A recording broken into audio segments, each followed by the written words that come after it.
This episode is brought to you by Vital Farms. Isn't it bullshit to have to question where your food comes from? At Vital Farms, you can trace your pasture-raised eggs all the way back to the source, the pasture. On the side of each pasture-raised carton of eggs, you'll find the name of the farm where your eggs were laid.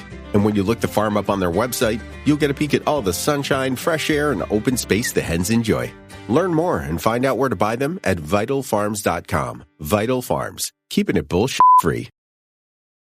This episode is brought to you by Kia's first 3-row all-electric SUV, the Kia EV9, with available all-wheel drive and seating for up to 7 adults, with a 0 to 60 speed that thrills you 1 minute and available reclining lounge seats that unwind you the next. Visit kia.com/EV9 to learn more. Ask your Kia dealer for availability. No system, no matter how advanced, can compensate for all driver error and or driving conditions. Always drive safely. Welcome to the Human Capital Innovations Podcast, your go-to source for personal, professional, and organizational growth and development. We hope you tune in often for all things people management, organizational development and change, organizational leadership, and social impact related. Maximize your personal and organizational potential with Human Capital Innovations Podcast.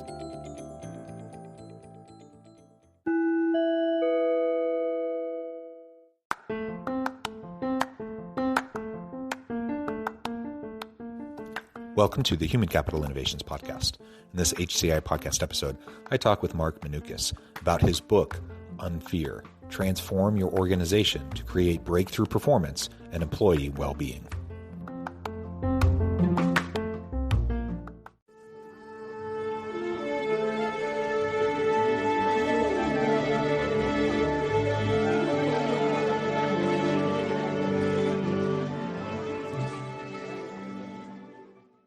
Mark Minukas, welcome to the Human Capital Innovations Podcast. Thanks, John. Yeah, it's a pleasure to have you. I'm excited to explore together really what you explore in your new book, Unfear, Transform Your Organization to Create Breakthrough Performance and Employee Well-Being. And everyone wants high-performing teams.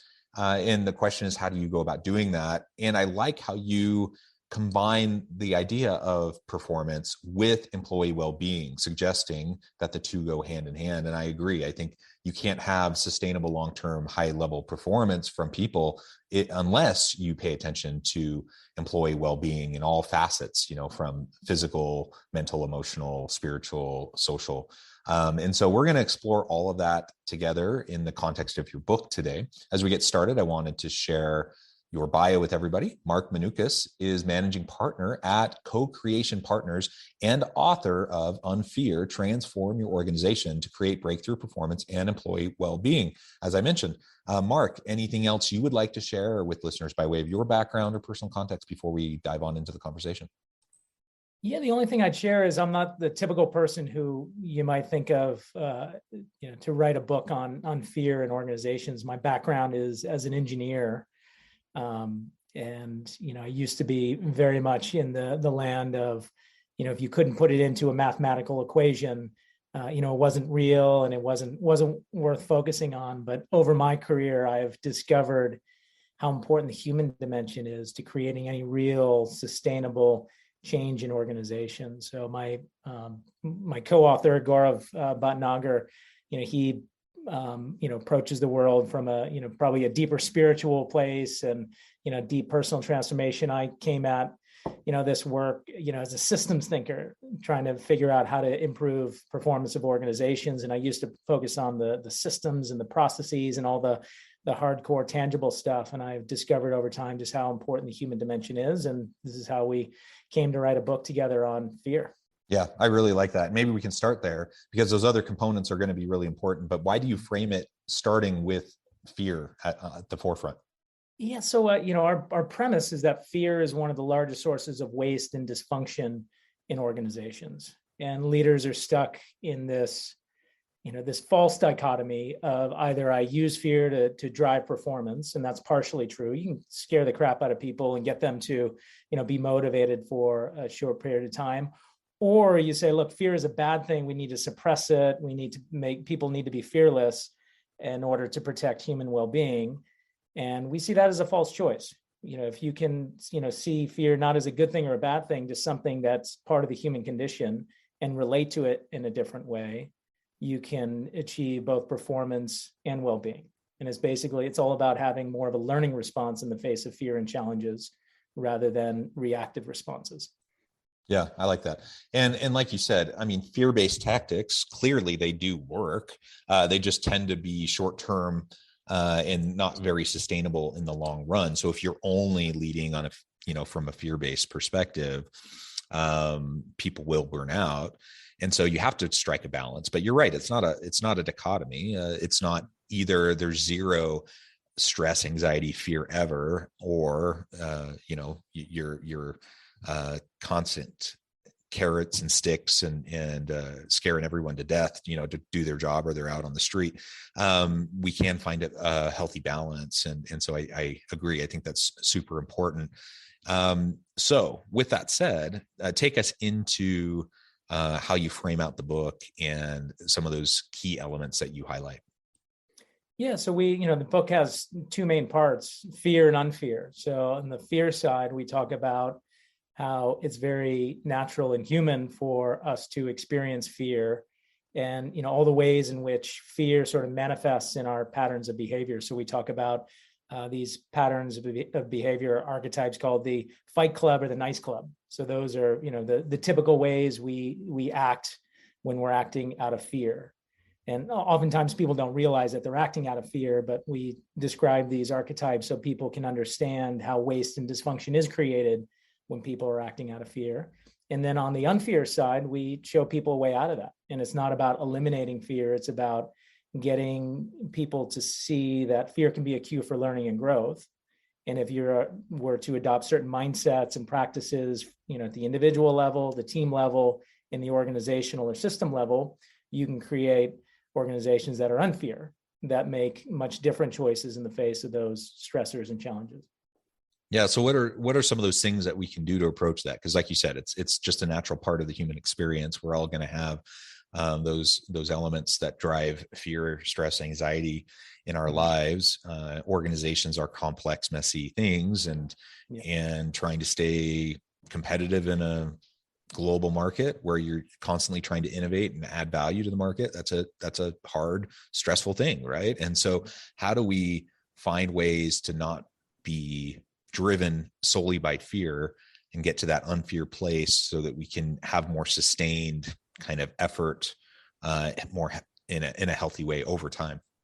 Yeah. So there's three basic steps that we help people go through. One is awareness. The second is choice. And then the third is practice.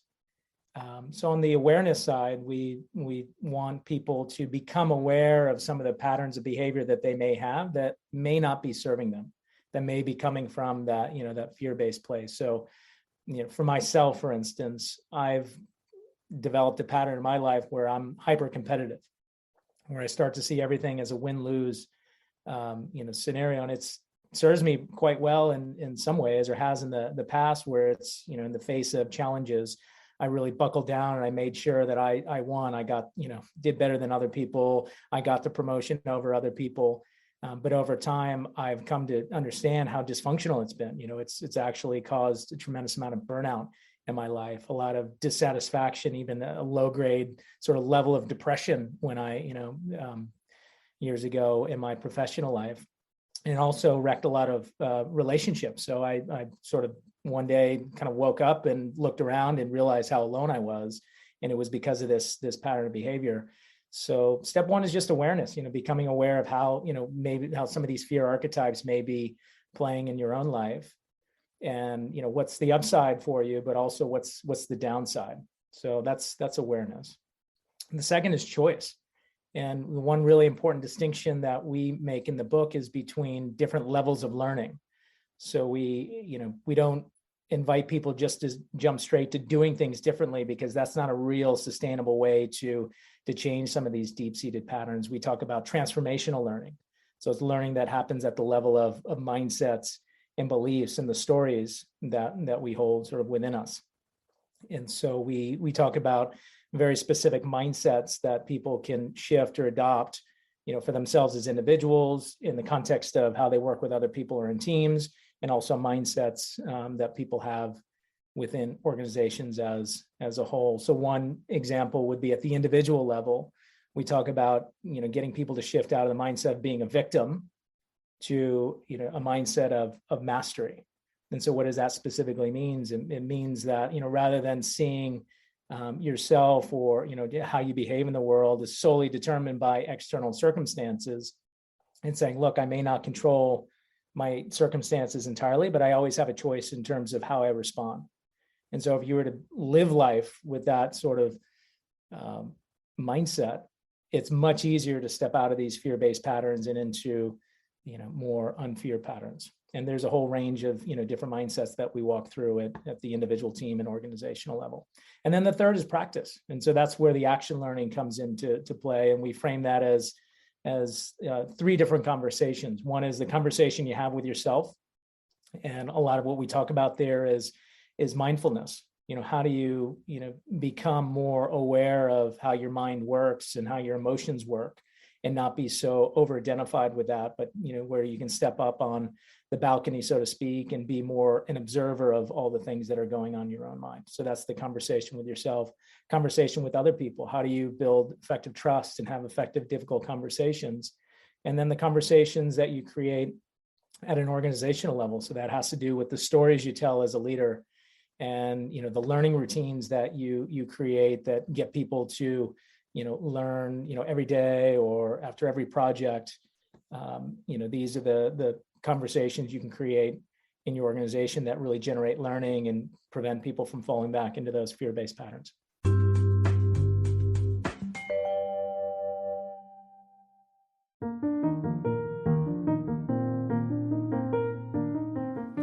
Check out our new weekly LinkedIn newsletter, Alchemizing Human Capital, exploring industry trends via original research and interviews with executives and thought leaders from across the globe. We look forward to having you join us.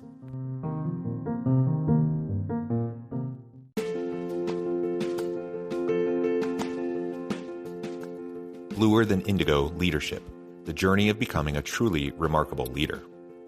Early in my adult life, I learned about an Asian proverb that translates as bluer than indigo. If you think about the color indigo, it is a brilliant, deep, and vibrant blue, what some would call the bluest of blues. To have something that is bluer than indigo is rare and truly remarkable. Contrary to popular myth, there is no one-size-fits-all or cookie-cutter approach to effective leadership. There is no silver bullet, no secret sauce, no go-to model that will solve all of your problems.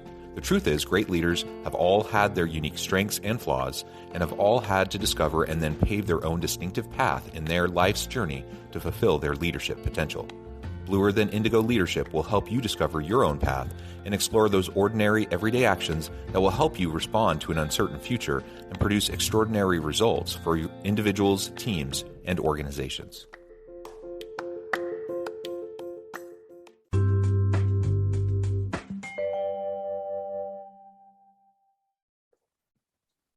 Yeah. And I think about, my experience. I relate to much of what you were saying earlier. I tend to be a competitive, high performing kind of person.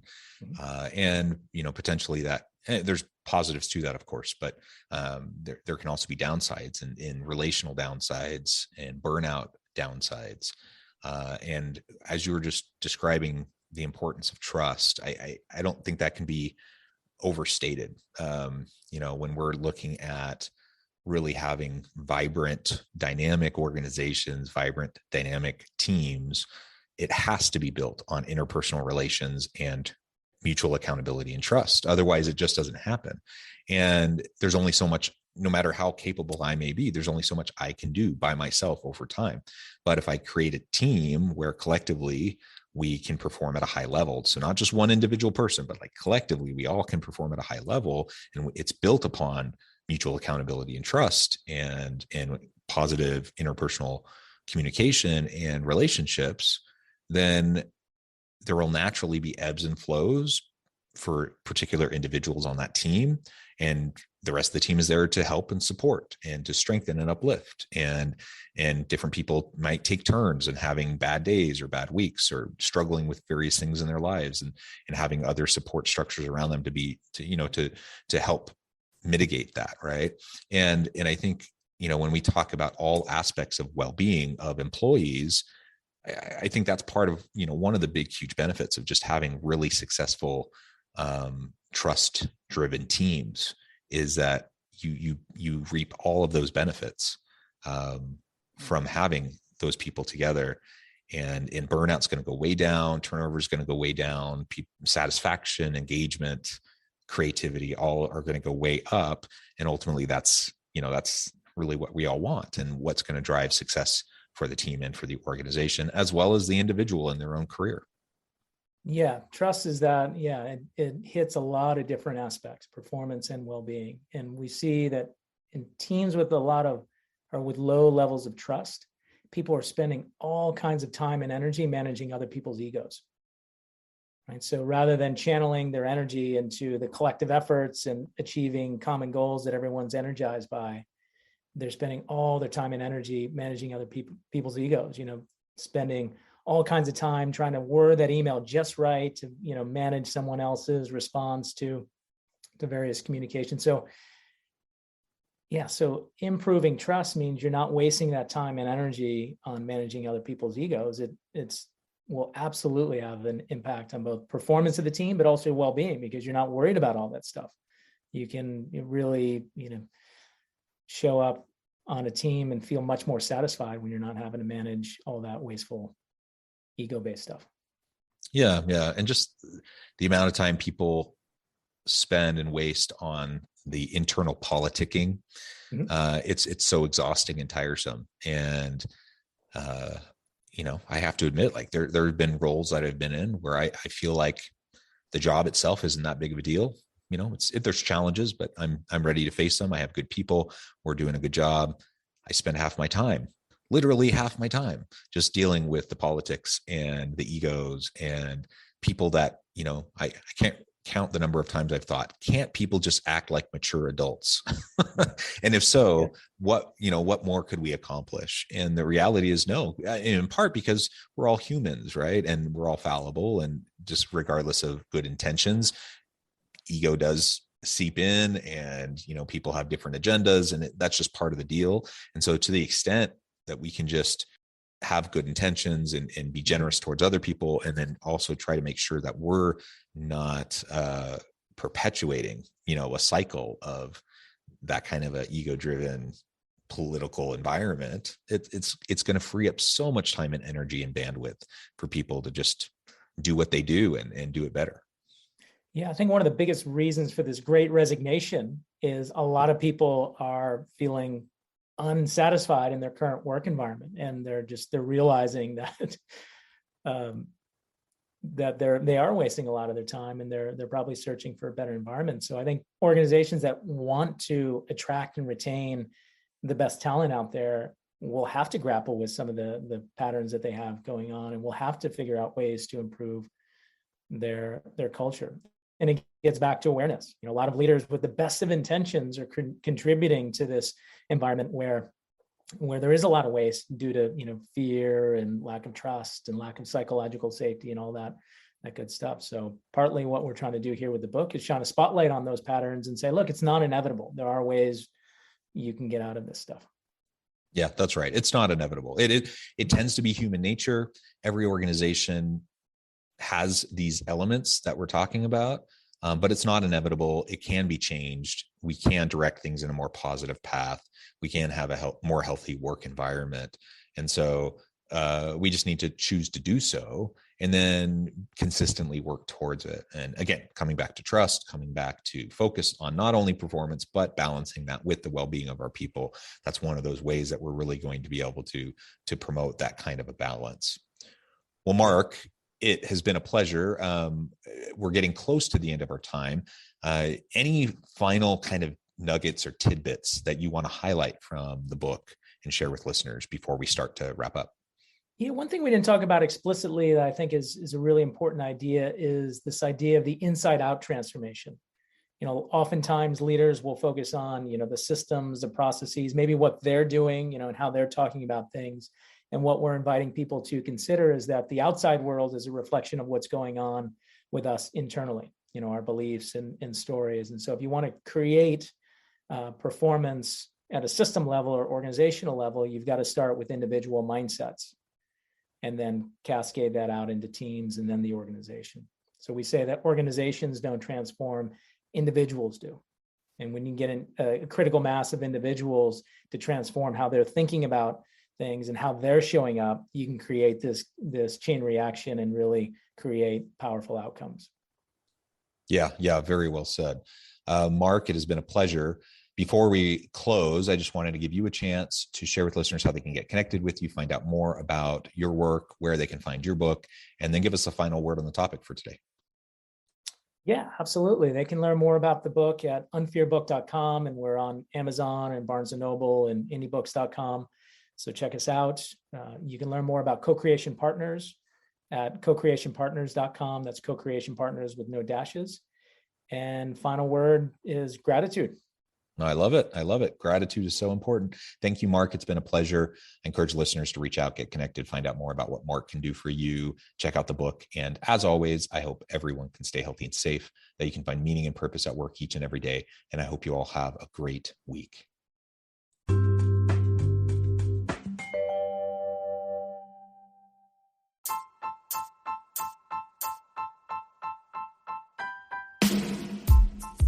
The alchemy of truly remarkable leadership. Ordinary, everyday actions that produce extraordinary results. Consider how the nature of work has shifted over the past 50 years. With increased globalization, rapid technological advancement, and the shift in economic composition, the average job of today looks very different than the average job of 50 years ago. What will the jobs and organizations of tomorrow look like?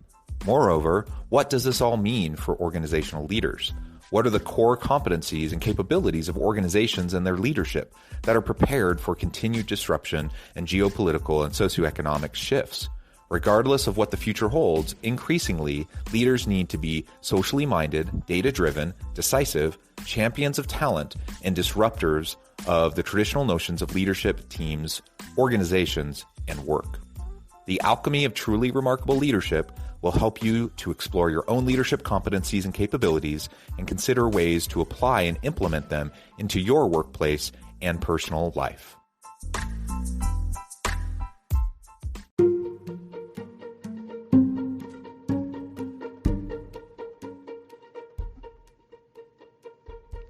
Check out Human Capital Innovations magazine, Human Capital Leadership.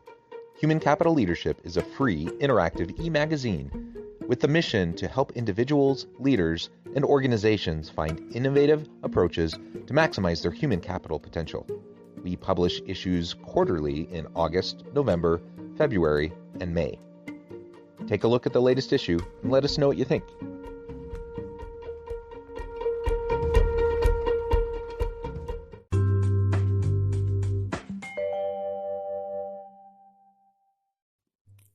Thanks again for joining us for this episode of the Human Capital Innovations Podcast. I hope you stay healthy and safe and that you have a great week.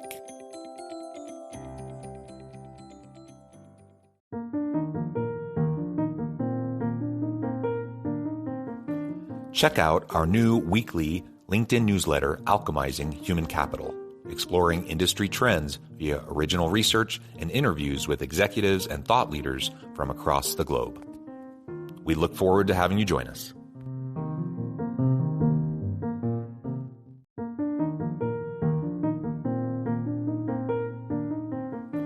Check out our new weekly LinkedIn newsletter, Alchemizing Human Capital, exploring industry trends via original research and interviews with executives and thought leaders from across the globe. We look forward to having you join us.